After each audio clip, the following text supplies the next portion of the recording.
Bonjour à tous, on revient sur l'actualité sportive de la semaine. Cette semaine, il y aura eu du judo, du crossfit, du basket, mais on commence tout de suite avec de l'apnée où on va interviewer le meilleur plongeur en apnée mondial du moment. Regardez. Immersion en Égypte avec le moine apnéiste Loïc Vuillemin qui sort de sa deuxième compétition en apnée. Loïc, tu es arrivé deuxième lors de ta compétition en Égypte il y a de cela 10 jours. Est-ce qu'on peut dire que tu as la forme de ta vie ?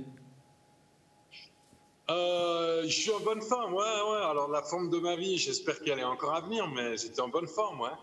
Tu as battu 2 records nationaux, le record en immersion libre à 85 mètres et le record en bipalme à 83 mètres. Tu as réalisé juste 2 performances incroyables le week-end dernier. C'est des bonnes performances, ouais, avec des scores honnêtes qui sont juste un tout petit peu plus élevés que les maximums que j'avais enregistrés avant. 1 mètre de plus pour l'immersion libre et puis 3 mètres ce coup-là pour bipalme. Je suis content, c'est des bons scores, ouais. Au-delà de 80, ça commence à être sérieux. De quel score, de quel record es-tu le plus fier ?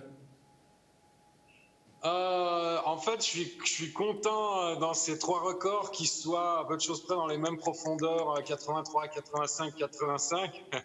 Et le record dont je suis le plus fier, c'est ceux qui sont encore à prendre. Alors justement, il y a 4 disciplines en plongée, en apnée. Tu as déjà 3 records nationaux. Il t'en manque plus qu'un. C'est le record sans palme. Il est à 67 mètres. Et ça, c'est un objectif aussi. Ouais, c'est un objectif important. Le sans palme, c'est une discipline technique qui est plus difficile que les autres. Et je peine encore un petit peu à progresser dans cette discipline. Donc, je me réjouis de m'y mettre plus sérieusement puis de découvrir quelques aspects de l'apnée profonde que je ne connais pas encore très bien, quoi. Ouais, cette discipline de laquelle tu ne détiens pas encore le record, c'est une discipline, c'est la plus simple au final, hein, celle où on n'a aucun objet pour s'aider, on doit descendre. Voilà, c'est ça. On descend à la brasse et puis on remonte à la brasse. C'est beaucoup de groupes musculaires qui fonctionnent en même temps, les jambes, les bras. Ça va pas très vite, donc c'est très technique comme discipline. J'aime beaucoup, mais effectivement, c'est la plus simple, c'est la plus pure, comme les gens aiment bien dire.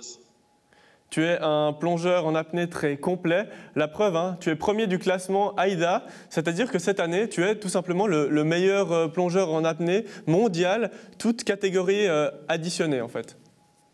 Oui, alors à ce jour, oui. Maintenant, ça se peut très bien qu'il y ait d'autres compétitions qui se passent avec quelques champions qui sortent un petit peu de chez eux parce qu'on les a pas beaucoup vus cette année. Mais pour le moment, ouais, je suis en tête de classement. Je suis très content.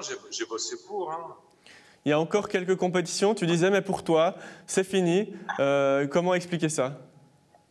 Ouais, avec un petit jeu de mots, l'apnée, ça passe beaucoup par la recherche de fonds. Et malgré mes performances, les fonds me manquent encore pour participer à toutes les compétitions que je voudrais. C'est différent d'un club où le club paye pour les inscriptions. Là, il faut tout payer de sa propre poche et puis c'est pas mon marché, quoi. C'est la loi des sports peu médiatisés. La suite de tes objectifs, on a parlé de ce dernier record national qu'il te manque. Tu as aussi un autre objectif qui te titille, c'est plonger jusqu'à 100 mètres de profondeur. Oui, c'est vrai, 100 mètres, c'est la profondeur mythique. Quand une fois j'ai rencontré un photographe célèbre et puis je lui dis comme ça, moi je suis le moine le plus profond du monde. Et il me dit à combien vous plongez? Et je dis 50 mètres, c'était il y a longtemps, hein. 50 mètres. Et il me dit t'es à mi-chemin.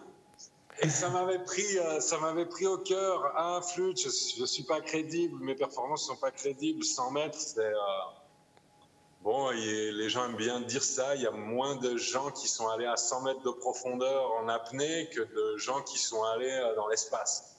Il y en a combien de gens qui sont allés à 100 mètres de profondeur ?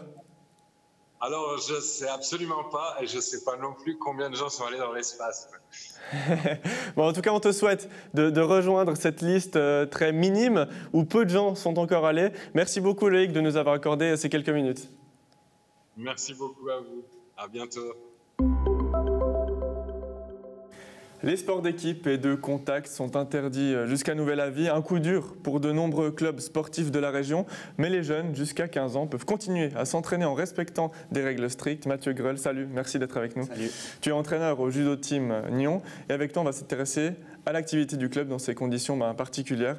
Le judo, sport de contact, donc première mesure, on interdit le judo pour tout le monde à partir de 16 ans. C'est compliqué ça au Judo Team Nyon?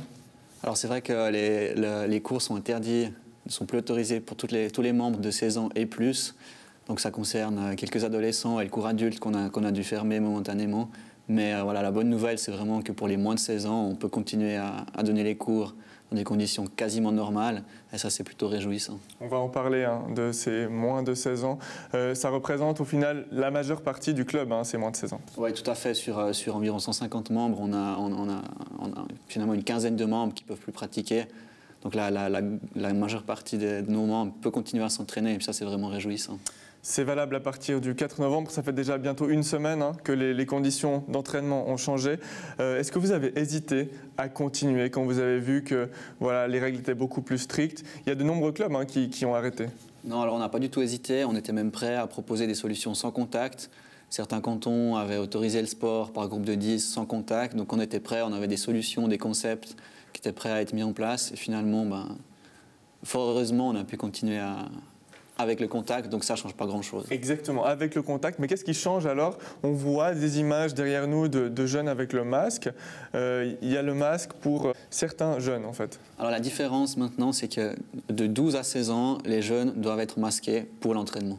Donc pour toute la pratique sportive, du moment qu'ils entrent dans le bâtiment, ils doivent être masqués pour la pratique et aussi en sortant du bâtiment, dans les vestiaires. Donc ça, c'est la seule différence, c'est qu'à partir de 12 ans, ils doivent mettre un masque. Du coup, on a certains cours avec des jeunes de moins de 12 ans et de plus de 12 ans qui s'entraînent ensemble. Donc les moins de 12 ans s'entraînent sans masque, les plus de 12 ans avec un masque. Le gel hydroalcoolique, la désinfection aussi, j'imagine qu'elle est mise en avant. Oui, tout à fait. Alors on a tout un concept de protection qu'on a mis en place aussi pour rassurer les membres et puis pour éviter tout cas de contamination au sein du club. Donc chaque jeune se désinfecte les mains et les pieds en montant sur le tatami. Le tatami est désinfecté tous les jours avec un produit adapté. On aère régulièrement la salle, et puis les entraîneurs les aident, on porte toujours un masque. La grosse modification, c'est donc le port du masque entre 12 et 15 ans. Mais justement, on a demandé aux jeunes qu'est-ce que ça faisait de s'entraîner justement avec un masque. Regardez. C'est un peu plus dur parce que c'est un peu plus dur à respirer à cause du masque. Mais sinon, il n'y a pas grande différence. En gros, moi j'ai l'habitude de transpirer, donc moi ça me fait 2 fois plus transpirer qu'avant. La fatigue, elle vient beaucoup plus rapidement. Et ça change. Ça m'est égal vu qu'à l'école aussi on porte un masque, donc ça m'est complètement égal. Genre tu te fatigues un peu plus vite, et genre quand t'es fatigué ça devient un peu dur, mais sinon pas trop de différence. Oui, des avis très très divers. Mathieu, pour toi, quand tu les vois pratiquer leur sport, ça ne change pas beaucoup? Non, ça ne change pas grand-chose. La plupart sont déjà habitués à porter le masque toute la journée à l'école. Donc le mettre au judo, au final, ça ne change pas grand-chose. Après, c'est vrai qu'on adapte un petit peu les entraînements, on essaie d'éviter les parties trop physiques, mais globalement, non.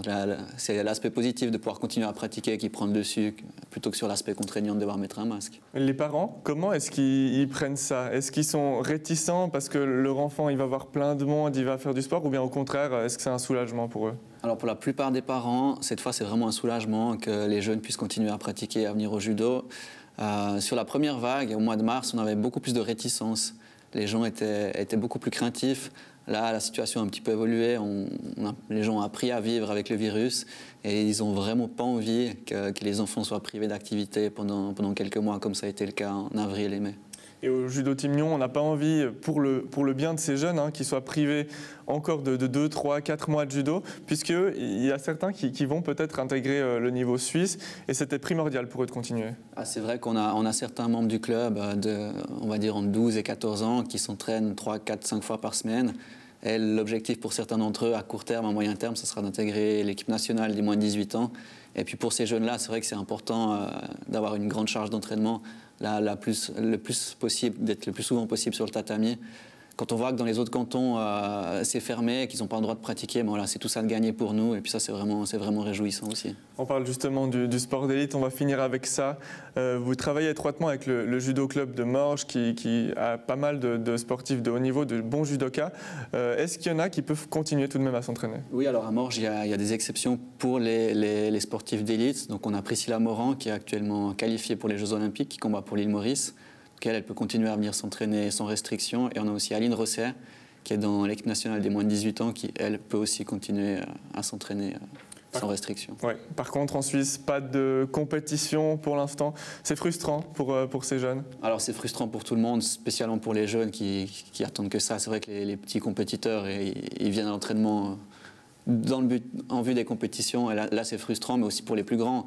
Il y a très peu de compétitions. Les championnats suisses, c'était prévu ce week-end, c'est annulé. Voilà, il n'y a rien qui a eu lieu. Championnat vaudois, championnat roman, tout est tombé à l'eau. Tout était prévu au mois de novembre et tout est supprimé. Mais le point positif, c'est qu'au moins, on peut continuer à s'entraîner. En tout cas, merci beaucoup, Mathieu Goal. Merci. Suite aux récentes mesures prises par le Conseil fédéral, les salles de fitness trouvent des solutions pour permettre à leurs clients de continuer à pratiquer leur sport favori. Exemple à Vic, où David Rivera a fait de sa salle de fitness une zone outdoor Covid compatible. Regardez. Si vous voulez adapter le poids, adaptez maintenant. Comme ça, vous finissez l'échauffement avec le bon poids. Ça va? T'es à combien? À 10?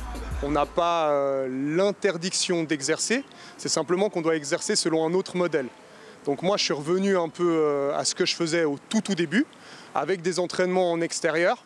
Bien sûr, maintenant, on est limité à 4 personnes. En termes de disposition, comme vous voyez, j'ai dû tracer un petit peu pour que les distances soient gardées. Il y a aussi des prédispositions d'hygiène qu'on a dû prendre. Voilà, c'est tout des adaptations qui en soi ne m'empêchent pas d'exercer, mais qui compliquent un petit peu le travail. En termes des horaires aussi, j'ai dû faire quelques réajustements. Donc je suis passé d'une 30aine de cours à maintenant à une 50aine de cours. Des cours que j'ai dû aussi limiter en termes de durée pour pouvoir faire le tournus en fait avec tous mes adhérents. Vous touchez, vous amenez ici, 5 fois. D'abord je déploie mon bras, ensuite mes hanches. J'ai regardé un peu autour de moi ce qui se faisait, j'ai vu beaucoup de salles qui fermaient. Je me suis dit c'est pas possible, donc il fallait que je mette quelque chose en place. Après, question de rentabilité, forcément c'est des charges supplémentaires. Forcément j'ai des loyers que je dois continuer à payer. Forcément j'ai peut-être certaines personnes qui vont arrêter de payer leur abonnement, je ne peux pas leur en vouloir et je ne peux pas les en empêcher. Avant j'avais des cours à 12 personnes que je limitais pour la qualité de suivi. Donc là, si on fait le calcul, ça fait que je dois travailler environ 3 fois plus. Donc voilà, c'est limité. Par contre, en termes d'infrastructure, on est obligé d'aller à l'extérieur. On a fait ce qu'on pouvait pour que les adhérents soient le plus confortables possible et surtout qu'ils puissent utiliser le matériel, les accessoires comme à leur habitude. Ok, les épaules relâchées, fort sur les jambes. On fait des cours techniques en visio. On fait aussi du renforcement spécifique pour les pratiquants d'arts martiaux. Par contre, ce qui n'a presque pas changé, c'est tous les cours qui se rapportent à la condition physique générale. Donc ça, c'est de l'entraînement croisé. Le terme que les gens reconnaissent le plus, c'est CrossFit, même si je ne suis pas une salle affiliée. Donc ça n'a pas tellement changé en soi. C'est juste que c'est limité à 4 personnes. Le matériel, il faut le rentrer, il faut le sortir. Un petit peu de temps d'installation, un peu moins de temps pour les entraînements, un peu plus de discipline vis-à-vis de mes clients. Mais bon, les gens jouent le jeu, c'est super sympa. Moi, ce que je leur dis, c'est qu'il faut qu'on continue à bouger. Au-delà du fait que juste faire du sport pour soi, c'est aussi un lien. Nous, si on nous enlève le sport, on nous enlève un lien, on nous enlève quelque chose qui est crucial à nos yeux. Les gens viennent ici aussi pour se vider la tête, c'est pas uniquement du physique. Au-delà de ça, moi j'ai pris toutes les prédispositions nécessaires en termes de sécurité sanitaire pour que les distances soient respectées, l'hygiène soit respectée et que chacun puisse exprimer en fait son activité physique dans un cadre le plus sécuritaire possible.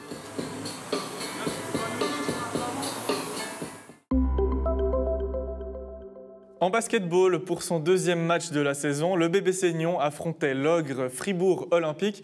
Après 2 quarantaines consécutives, les joueurs d'Alain Attala ont enfin pu retrouver les joies du parquet et ils ont réalisé un très bon match malgré la défaite. Regardez.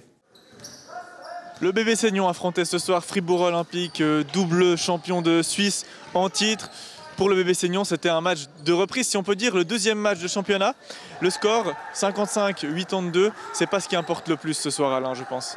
Eh bien, le score, ce n'est pas ce qui importe le plus, mais honnêtement, je suis très fier des joueurs, la façon dont on s'est battu sur le terrain.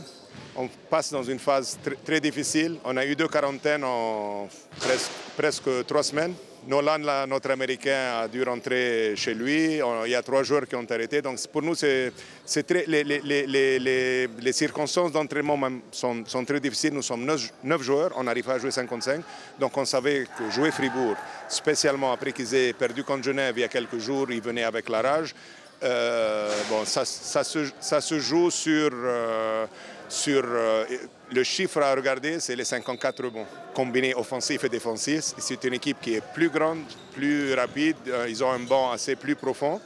Et c'est logique, mais je suis fier de la façon dont, après toute cette pause qu'on a eue, pas d'entraînement, très compliqué, c'est promettant pour la suite. Oui, il y a eu certes une différence physique, athlétique, mais on a vu une bonne équipe du BBC Nyon durant 15 minutes. À l'entrée du match, elle a posé vraiment beaucoup de problèmes à Fribourg Olympique.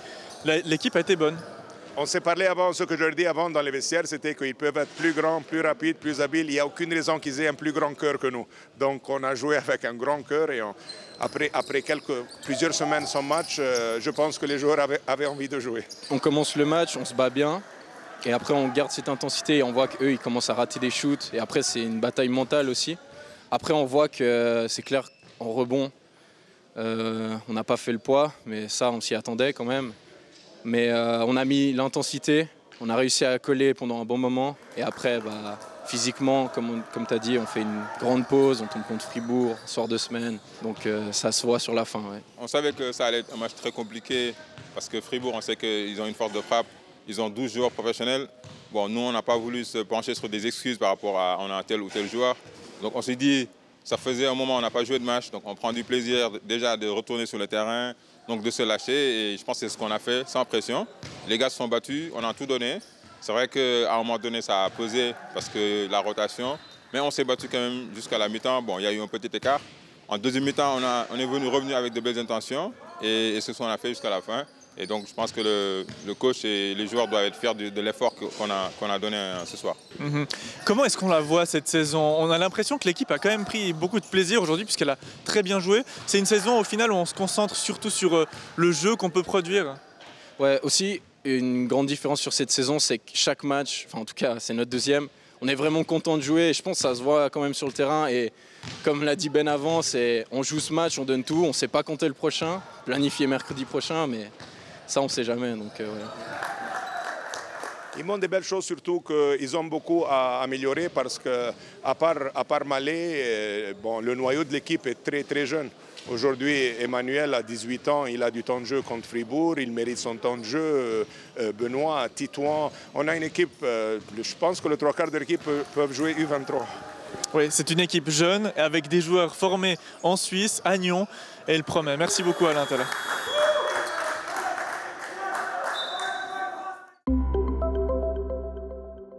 Le sport de la semaine touche déjà à sa fin, mais ne vous inquiétez pas, on se retrouve la semaine prochaine pour encore plus de sport, car oui, il y en aura encore.